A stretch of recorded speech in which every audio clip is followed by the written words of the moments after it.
Hello guys, I hope you all are doing well. Long time no see. तो actually मैं काफ़ी busy था. I think मैं जो भी ये वीडियो रिकॉर्ड कर रहा हूँ ये ऑलमोस्ट 2 months मे बी, शायद 2 माह से भी ज़्यादा के बाद रिकॉर्ड कर रहा हूँ because I was extremely busy may be. और एंड द रीज़न इज़ के मेरा क्वालिफाइंग एग्ज़ाम था. मेरा क्वालिफाइंग एग्ज़ाम कब था? लास्ट ये अभी जुलाई चल रहा है. मेरा क्वालिफाइंग एग्ज़ाम 2 मई को ख़त्म हुआ था और उससे मतलब 1 वीक पहले लगा लें तो तब स्टार्ट हुआ था. खैर आई थिंक इट वाज 26 और 25 मार्च को स्टार्ट हुआ था, 2 मई को ख़त्म हुआ था. सो मैं पहले उस क्वालिफाइंग एग्ज़ाम से पहले उसकी थोड़ी बहुत चीज़ें वगैरह देखने में और तैयारी शादी में बिज़ी और बाकी रिसर्च वाले मामला उनमें बिज़ी रहा. रिकॉर्ड नहीं कर पाया. ऑफ कोर्स मेरा हर वीडियो में यही होता है कि मैं कुछ रिकॉर्ड नहीं कर पा रहा हूँ. और खैर फिर मेरा क्वालिफाइंग एग्ज़ाम 1 वीक का मेरा क्वालिफाइंग एग्ज़ाम था, वो मैंने दिया. उसके बाद क्वालिफाइंग एग्ज़ाम देने के बाद भी मतलब मैं इतना मोटिवेटेड नहीं हो पा रहा था कि मैं कोई वीडियो रिकॉर्ड कर सकूँ. तो फिर मैंने सोचा कि एक दफ़ा रिज़ल्ट आ जाए मेरा तो फिर मैं वीडियो रिकॉर्ड करूँगा.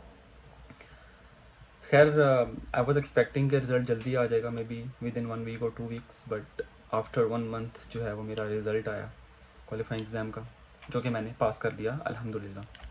तो अभी मैं ऑफिशियली एक पीएचडी कैंडिडेट बन चुका हूँ. क्वालिफाइंग एग्ज़ाम जो है वो मेरा ऑलमोस्ट 1 वीक का था और उसमें मतलब डिफरेंट जो है वो पार्ट्स में से आता है हमारा exam. For example 4 year series, ODEs, PDEs, linear algebra हो गया और न्यूमेरिकल एनालिसिस हो गया. उसमें जो हम एरर एनालिसिस करते हैं और कोडिंग का कुछ पार्ट, कुछ न्यूमेरिकल मेथड्स, उनकी कोडिंग, ब्ला ब्ला ब्ला, इस तरह की मतलब कुछ चीज़ें थी. और ओपन बुक एग्ज़ाम होता है, लेकिन मतलब मैं ये नहीं कहूँगा कि बहुत टफ़ होता है पर इतना टफ़ नहीं, शायद, पता नहीं, मे बी हो. लेकिन क्वालिफाइंग एग्ज़ाम के दौरान मैं सो नहीं पाया बिकॉज इट वाज मतलब टेंशन होती है आपको कि बहुत ज़्यादा कि भाई इसको पास करना ही करना. अगर आपने पास नहीं किया तो आपकी कहानी यहीं पे ख़त्म है, बाय बाय टाटा. तो पास करना इसको बहुत ज़रूरी होता है, तो इसलिए बस वो थोड़ी सी टेंशन भी थी. खैर एग्ज़ाम हमारा आता है, हमें पीडीएफ सेंड कर दी जाती है और ओपन बुक एग्ज़ाम होता है. तो हम पेज पे नहीं करते हैं, लेकिन हम लोगों को लेटेक में टाइप करके पूरा एग्ज़ाम तो फिर हमें सबमिट करना होता है. तो खैर मेरा जो एग्ज़ाम है वो ऑलमोस्ट 70 पेजेस तक गया था. कितने क्वेश्चंस थे? ऑलमोस्ट मे बी 13-14 क्वेश्चंस थे जो कि हमें सारे अटैम्प्ट करने होते हैं.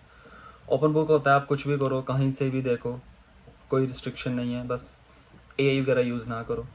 तो एआई आपको यूज़ करना अलाउ नहीं होता ऑफ कोर्स, लेकिन बाकी आप वेबसाइट्स, बुक्स, जहाँ से भी देखना है आप कुछ भी देख सकते हो. तो खैर 1 वीक मेरा उस बड़ा मुश्किल गुजरा था और उसके बाद भी इवन जो 1 मंथ था वो टेंशन में ही गुजरा कि पता नहीं क्या ही चांद चढ़ाएंगे हम लोग.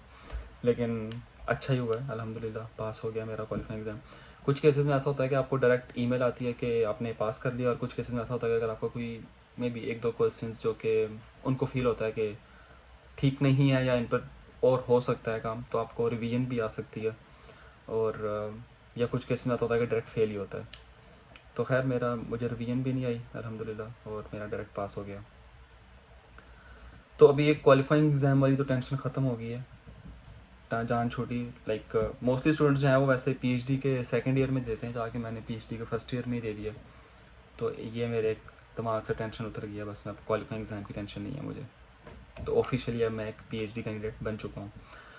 उसके अलावा अभी क्वालिफाइंग एग्ज़ाम हो चुका है और अभी जो है मैं सिर्फ अपना रिसर्च वाला काम ही कर रहा हूँ. उसमें आप एक वीडियो बनाऊंगा जिसमें मैं बताऊंगा कि अभी मेरा क्या मामला चल रहे हैं उसके अंदर. खैर लेकिन उसके अलावा मुझे इंस्टाग्राम पे और ईमेल्स वगैरह आती हैं काफ़ी स्टूडेंट्स की कि गाइड कर दें चीज़ों के मामले में, कैसे अप्लाई करना है, क्या करना है. मैं बहुत टाइम से सोच रहा हूँ कि मैं इस पर एक वीडियो बनाऊँ, लेकिन क्योंकि बस टाइम नहीं मिल रहा और वो एक मोटिवेशन नहीं आ रही कि एक डिटेल्ड वीडियो बना सकूं मैं, बट होपफुली मैं जल्दी एक वीडियो बनाऊंगा जिसके अंदर मैं हर चीज़ जो है वो डिटेल में बताऊंगा कि आपने कैसे अप्लाई करना है, कैसे अप्रोच करना है प्रोफेसर्स को और इस तरह की चीज़ें सब कुछ। क्योंकि जब मैंने अप्लाई किया था तो मैंने किसी भी एजेंट के थ्रू अप्लाई नहीं किया, मैंने खुद अप्लाई किया सब कुछ, जो प्रोसीजर था हर चीज़। मैंने सिर्फ यूएसए के लिए अप्लाई नहीं करता था मैं, क्योंकि मैंने मास्टर्स के लिए भी मैं देख रहा था। मैं यहाँ पे तो यूएस में तो मैं डायरेक्ट पीएचडी के लिए आया हूँ, बैचलर्स के बाद मैंने मास्टर्स नहीं किया हुआ। लेकिन बाकी जो कंट्रीज़ हैं जिस तरह यूके, जर्मनी और फिनलैंड वगैरह, इधर उधर सब कुछ, इधर मतलब बहुत सी जगहों पे मैंने भी ट्राई किया था मास्टर्स के लिए। स्कॉलरशिप मतलब मुझे एडमिशन वगैरह मेरा सब कुछ हो जाता था, बस मैंने फ़ीस जमा करवानी होती थी। तो इसमें कोई रॉकेट साइंस नहीं है। अगर आप ने डिग्री खुद की हुई, आपको थोड़ी बहुत अकल समझ बूझ है तो आप खुद अप्लाई कर सकते हो, कोई इतना बड़ा मसला नहीं है इन चीज़ों में। अगर आप सिर्फ यूएस के लिए अप्लाई करना चाह रहे हो तो आप, अगर आपने बैचलर्स किया हुआ और आपकी प्रोफाइल अच्छी है, मतलब क्योंकि अभी तो आजकल इतनी सैचुरेशन आ चुकी है, तो आपको थोड़ा सा एक्सेप्शनल बनना पड़ता है। आपके पास अगर अच्छे आर्टिकल्स हैं कोई एक दो बैचलर्स की बेस पर, और आपका सीजीपी वगैरह अच्छा है, तो अच्छी अपॉर्चुनिटी मिल जाती है, कोई इतना मसला नहीं है। लेकिन कंसिस्टेंसी थोड़ा सा, मैं खैर इस पर डिटेल्ड एक वीडियो बहुत बनाऊंगा कि आप किस तरह, मैं ज़्यादा तो जो फोकस करूँगा वो यूएस के लिए ही करूँगा, लेकिन मैं यूके और मुझे जर्मनी वगैरह का भी आइडिया है, फिनलैंड का भी आइडिया। मुझे फिनलैंड की भी स्कॉलरशिप 2 मिली थी मास्टर्स के लिए, लेकिन मैंने खैर फिर अल्टीमेटली इस यूएसए वाली स्कॉलरशिप को चूज़ किया था। फिनलैंड में आपके लिए ऑप्शंस होते हैं, यूके में ऑप्शन है आपके लिए। यूके में खैर स्कॉलरशिप तो नहीं मिलता, लेकिन आप सेल्फ पे जा सकते हो। और जर्मनी में आपके पास ऑप्शन होता है। जर्मनी में भी स्कॉलरशिप वाला तो सीन नहीं है। कुछ यूनिवर्सिटीज़ हैं जो कि मास्टर्स के लिए स्कॉलरशिप देती हैं। फॉर एग्जांपल जिस तरह आई थिंक आरपीटीयू एक यूनिवर्सिटी है, उनका एक क्वांटम के लिए उनका कोई एक ट्रैक है जिसमें आपको स्कॉलरशिप मिल जाती है। फ्रांस में मेरा एडमिशन हुआ था। तो बहुत सी यूनिवर्सिटीज़ हैं जिनके लिए हम ट्राई कर सकते हैं मास्टर्स के लिए। और इवन बल्कि अगर आप फ्रांस वगैरह देखो तो उनमें आपको इन चीज़ों का भी इशू नहीं होता, वीज़ा वगैरह का। लेकिन जर्मनी हो गया, इटली हो गया, इन लोगों के वीज़ा की बहुत मसले मसाइल हैं, आपको अपॉइंटमेंट ही नहीं मिलती। खैर इस चीज़ पर मैं एक डिटेल्ड वीडियो बनाऊंगा। अभी के लिए इतना सिर्फ मैं आपको बताना चाह रहा था कि गाइस मैंने क्वालिफाइंग एग्ज़ाम पास कर लिया है और मेरी टेंशन ख़त्म हो चुकी है, एंड आई एम हैप्पी अल्हम्दुलिल्लाह। लेकिन क्वालिफाइंग एग्ज़ाम के बाद भी बहुत सी चीज़ें हैं, बहुत से मसले मसाइल हैं जो कि करने वाले हैं रिसर्च के रिलेटेड। और कोडिंग, गाइस कोडिंग का बहुत बड़ा मसला है। मैथ्स तो हो जाता है, मैथ्स में कोई इतना बड़ा मसला नहीं है, लेकिन जब कोडिंग करनी पड़ती है ना तो फिर थोड़े से इश्यूज आते हैं, क्योंकि हमारी कोडिंग में उतनी इतनी प्रैक्टिस नहीं है हमारी कि कैसे हमने करना है सारा कुछ। खैर मैं भी मैटलैब यूज़ करता हूँ, लेकिन फिर भी कर रहे हैं, कोशिश कर रहे हैं, अल्लाह ताला खैर करेंगे इंशाल्लाह।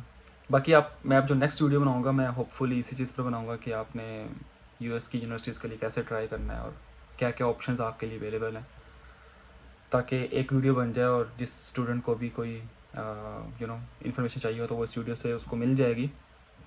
और अगर उसके अलावा भी स्टिल कोई इन्फॉर्मेशन वगैरह चाहिए होगी तो आप मुझे कांटेक्ट कर सकते हैं। मैंने मेरी ईमेल वगैरह और मेरा इंस्टाग्राम मैंने ऐड किया हुआ है इसके ऊपर, तो आप उस पर भी कांटेक्ट कर सकते हैं। तो खैर अभी तक के लिए इतना ही, मिलते हैं आपसे नेक्स्ट वीडियो में। टाटा गाइस।